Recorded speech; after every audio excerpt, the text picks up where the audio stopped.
Alors on va voir aujourd'hui une astuce sur Mac pour être efficace et surtout pour bien utiliser les multi-bureaux. Alors les multi-bureaux, c'est tout simplement, j'ai déjà expliqué ça sur le blog, quand vous appuyez sur le bouton vert, eh bien votre fenêtre va se mettre en mode plein écran. Et à partir de là, il y a beaucoup de gens qui paniquent puisqu'ils ne savent pas comment sortir de ce mode plein écran. Donc j'ai déjà montré ça, vous faites glisser vos doigts sur la souris ou le trackpad pour pouvoir changer de bureau, donc avec 2 doigts, 3 doigts ou 4 doigts, suivant comment c'est configuré. Ou vous appuyez sur les raccourcis, vous maintenez CTRL et avec les flèches de droite et de gauche. Et en fait, ce que je vous conseille de faire, faites le test. Si vous n'utilisez pas ce mode plein écran parce que vous n'y arrivez pas bien ou que ça vous agace, faites le test ne serait-ce que pendant quelques jours. Dès que vous lancez une application, eh bien lancez-la en mode plein écran. C'est-à-dire que, par exemple, vous voyez ici, j'ai un film sur QuickTime, voilà. Là, il n'est pas en mode plein écran, je le mets en mode plein écran.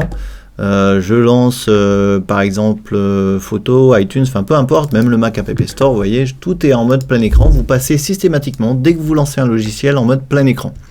Ça va avoir pour effet, si vous voulez, qu'il n'y aura aucune fenêtre qui vont se superposer.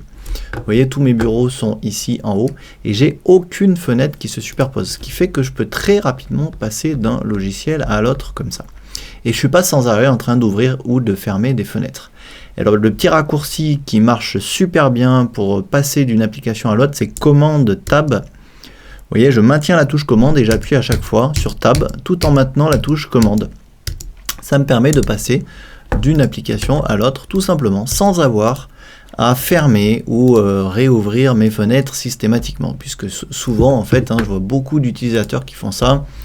Voilà, donc ils ne sont pas en mode plein écran, tac tac tac, je vais enlever Safari, donc ils veulent aller dans la fenêtre du dessous, ils réduisent cette fenêtre, etc. etc. Et au final, les fenêtres vont se réduire ici et ça devient infernal parce qu'on est sans arrêt en train d'ouvrir et fermer les fenêtres.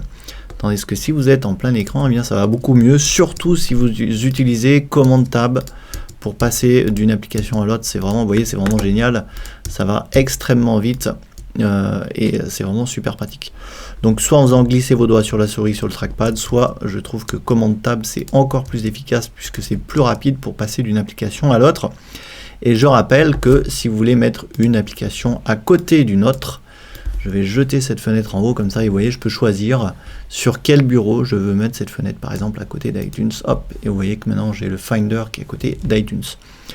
Donc voilà, essayez d'utiliser ces modes plein écran systématiquement pour mieux les appréhender, pour mieux apprendre à les utiliser. Vous verrez que c'est très agréable au quotidien, on se croirait presque un peu sur un iPad. Finalement, je trouve qu'on travaille beaucoup plus vite, beaucoup plus sereinement et efficacement sur Mac de cette manière. Voilà, si vous avez des questions, n'hésitez pas. Si vous n'êtes toujours pas abonné au blog, eh bien vous pouvez cliquer sur le lien qui apparaît au centre de l'écran pour télécharger mon e-book. Et moi je vous dis à demain pour la prochaine vidéo.